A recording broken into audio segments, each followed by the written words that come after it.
चलिए दोस्तों, आप सभी का अपने नॉलेज क्लासेस 5272 में आप सभी का स्वागत है। आज हम जीव विज्ञान का पहला लेसन, पहला टॉपिक लेके आए हैं आपको पुष्पी पादपों में लैंगिक जनन, जो कि जीवधारियों के अंदर में जो पादप जगत के अंतर्गत आते हैं उसमें सबसे पहले आपको पढ़ना है पुष्पी पादपों में लैंगिक जनन। इसका मतलब यह है कि जो पौधे अपना परागण क्या करते हैं ऐसे ही पादपों के बारे में हम लोग उनके लैंगिक जनन को जानेंगे।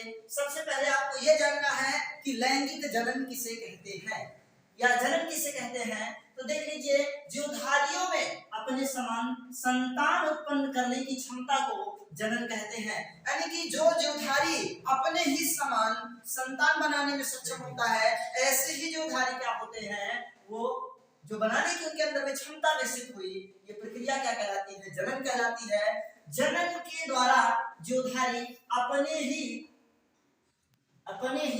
समान संतान बनाते हैं, जो कि आनुवंशिक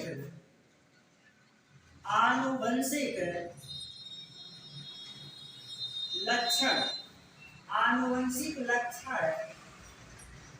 के द्वारा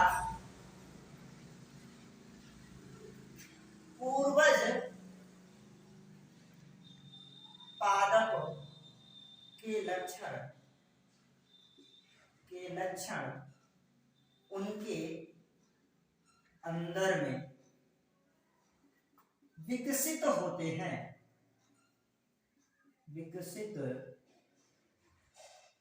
होते हैं। कहने का मतलब यह है कि आनुवंशिक लक्षण के द्वारा, यानी कि आनुवंशिक प्रक्रिया के द्वारा जीवधारियों के जो लक्षण होते हैं वो पूर्वजों से नई संततियों पीढ़ियों में, या कह सकते हैं कि नए नए पादपों के अंदर में आनुवंशिक लक्षण पीढ़ी दर पीढ़ी स्थानांतरित होते हैं। जो पादप लैंगिक जनन क्रिया करते हैं वो आपके पुष्पी पादप रखे गए हैं। अब जो हम लोग जानेंगे पुष्पी पादपों में जो है वो जनन की प्रक्रिया कैसे होती है, कितने प्रकार की होती है। तो पुष्पी पादपों में जो जनन की क्रिया होती है वो दो प्रकार की होती है। एक तो आपका है अलैंगिक जनन। इसमें जीवधारियों में कोई भी नर और मादा जीवधारी आपस में संयुग्मन नहीं होता है। इसमें से कोई केवल एक जीवधारी, चाहे वो नर हो या मादा हो, वो संतान उत्पन्न करने में सक्षम होता है। जब एक ही संतान इसमें, मतलब कहने का मतलब एक ही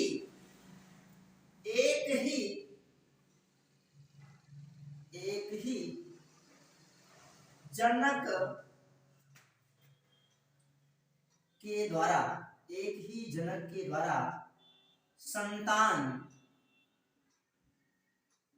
उत्पन्न की जाती है, तो वह प्रक्रिया अलैंगिक जनन कहलाती है। अलैंगिक जनन जीवधारियों के अंदर में अपने तना, पत्ती, जड़ के द्वारा बनाते हैं। कहने का मतलब है कि अलैंगिक बिना निषेचन के जीवधारियों के अंदर में होने वाली जनन की प्रक्रिया अलैंगिक जनन कहलाती है। इस प्रक्रिया के अंतर्गत जीवधारी अपने शरीर के अंगों का उपयोग करके अपने ही समान जब संतान बनाते हैं तो वो प्रक्रिया अलैंगिक जनन कहलाती है। अलैंगिक जनन 3 विधियों के द्वारा होती है। पहले नंबर है विखंडन। पहला पॉइंट है विखंडन। इस प्रक्रिया में कोई भी जीवधारी अपने शरीर को 2 खंडों में तोड़ देता है। कहने का मतलब जैसे ये मान लीजिए कोई जीवधारी है, ये क्या करेगा, अगले प्रोसेस में अपने शरीर को 2 भागों में तोड़ देता है, जिससे एक से यहाँ पर 2 जीवधारी बन गए। पहले तो एक ही जीवधारी था, लेकिन अब 2 नए जीवधारी बन गए हैं। जो ये प्रक्रिया है यह विखंडन प्रक्रिया है, यानी कि जीवधारियों में विखंडन के द्वारा अपने ही समान संतान उत्पन्न करना। दूसरी प्रक्रिया आपकी आती है विखंडन के बाद खंडन विधि।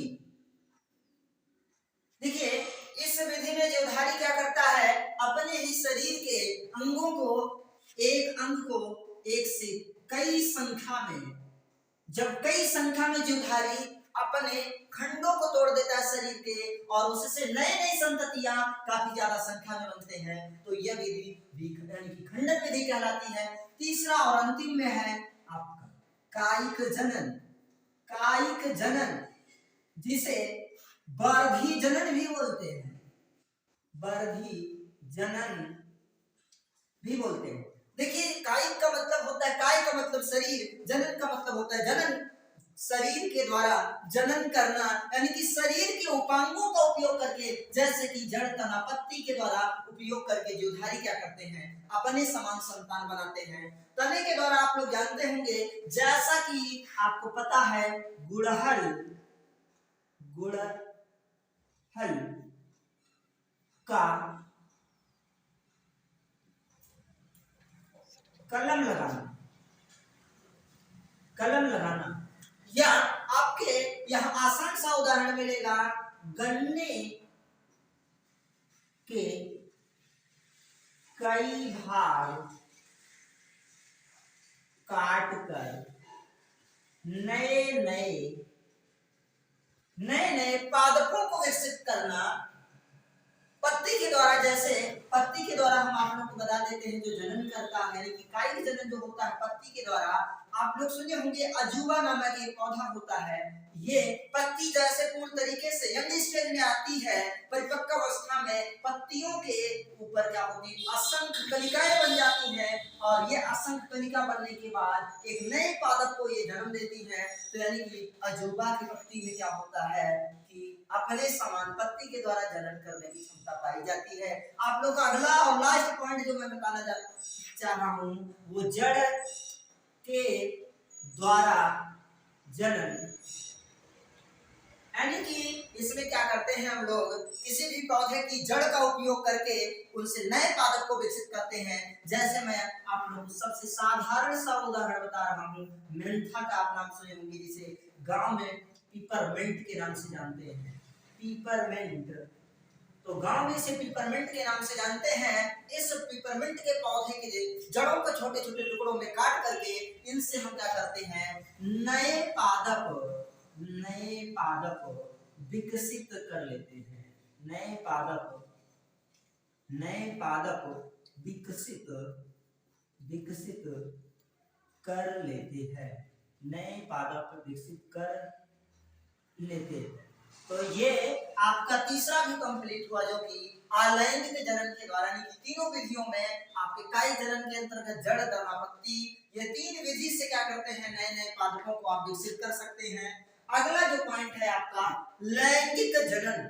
लैंगिक का मतलब होता है लिंगों का समावेश। जब किसी भी जीवधारी के अंदर में आप देखेंगे जो लिंग, यानी कि जिसमें नर और मादा दोनों आपस में एक दूसरे के साथ संयुग्मन करते हैं, और जब नर और मादाओं के बीच में संयुग्मन की प्रक्रिया होगी, संयुग्मन के फलस्वरूप वो क्या करेंगे, द्विगुणित युग्मनज बनाएंगे। तो वैसे पादपों के अंदर में क्या होता है, नर पुष्प के प्राकरण और मादा पुष्प के, यानी कि प्लस और माइनस, यानी कि प्लस का मतलब होता है कि नर पुष्प और माइनस का मतलब होता है आपका मादा पुष्प। जब इन दोनों के प्राकरण क्या करते हैं, आपस में प्रागनलिका में संयुग्मित होते हैं, तो संयुग्मन के फलस्वरूप ये क्या करते हैं, द्विगुणित युग्मनज बनाते हैं, यानी कि द्विगुणित युग्मनज बनाते हैं। तो ये प्रक्रिया क्या होती है, लैंगिक जनन कहलाती है। वैसे हम लोग मनुष्य में लैंगिक जनन प्रक्रिया की बात करेंगे, जब किसी भी मनुष्य के अंदर में स्पर्म और ओवा, यानी कि शुक्राणु और अंडाणु आपस में जब दोनों क्या करते हैं, एक दूसरे के साथ संयुग्मन होता है, यानी कि संलयन होता है। संलयन होने की प्रक्रिया को हम लैंगिक जनन कहते हैं। और जो लैंगिक जनन होता है, ये मादा के अंदर